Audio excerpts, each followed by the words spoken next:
अहम ख़बर अवांखे ॾियूं गंबट खां। गंबट जी अदालत ते तशद्दुद ऐं हमल ज़ाया थियण वारे केस में जाबदार खे 3 साल क़ैद ऐं ॾंड जी सज़ा ॿुधाए छॾी आहे। अदालत सदफ़ मंगी ते तशद्दुद वारे केस में संदसि मुड़ुसु ज़ाहिद मंगी खे 3 साल क़ैद ऐं 30,000 ॾंड जी सज़ा ॿुधाई। अदालती हुकुम बाद पुलिस जाबदार खे सेंट्रल जेल ख़ैरपुर मुंतक़िल करे छॾियो आहे। अवांखे आगाह कयूं पिया, जाबदार ज़ाहिद ख़िलाफ़ 1 साल अॻु ज़ाल ते तशद्दुद ऐं हमल ज़ाया थियण जो केस दाख़िल कयो वियो हो। आगाह कयूं पिया अवांखे, गंबट जी अदालत ज़ाल ते तशद्दुद ऐं हमल ज़ाया थियण वारे केस में जाबदार खे 3 साल क़ैद ऐं ॾंड जी सज़ा ॿुधाए छॾी आहे। अवांखे आगाह कयूं पिया, अदालत सदफ़ मंगी ते तशद्दुद वारे केस में संदसि मुड़ुसु ज़ाहिद मंगी खे 3 साल क़ैद ऐं 30,000 ॾंड जी सज़ा ॿुधाई।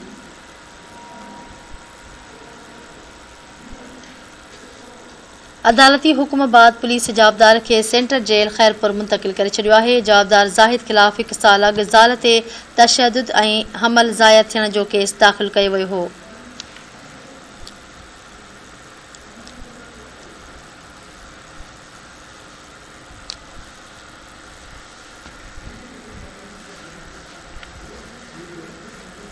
अवांखे आगाह कयूं पिया, गंबट जी अदालत ज़ाल ते तशद्दुद ऐं हमल ज़ाया थियण वारे केस में जाबदार खे 3 साल क़ैद ऐं ॾंड जी सज़ा ॿुधाए छॾी आहे।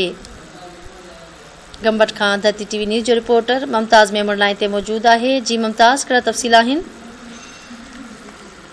बिल्कुल फौजिया, मां तव्हांखे ॿुधाईंदो त 1 साल अॻु ताज कॉलोनी में जेको आहे मुड़ुस पारां पंहिंजी ज़ाल सदफ़ मंगी खे तशद्दुद करे ऐं उन तशद्दुद दौरान जेको आहे हुनजो हमल ज़ाया थियो हुयो ऐं जंहिंजो जेको केस आहे गंबट थाणे ते दाख़िल कयो वियो हुयो, जंहिंजो जेको आहे अॼु सेकंड सिविल जज मिस रुबीना भुट्टो जी अदालत पारां जेको आहे फ़ैसिलो ॿुधायो वियो आहे ऐं उन फ़ैसिले में अदालत पारां जेको जवाबदार खे जेको जवाबदार आहे उनखे 3 साल क़ैद ऐं जेको आहे 30,000 रुपया जेको आहे ॾंड जी जेको आहे सज़ा ॿुधाई वई आहे। फ़ैसिले बाद जेको आहे सेंट्रल जेल जी जेका पुलिस इंतज़ामिया आहे उन जवाबदार खे पंहिंजी जेल में वठी हुनखे सेंट्रल जेल मुंतक़िल करे छॾियो आहे।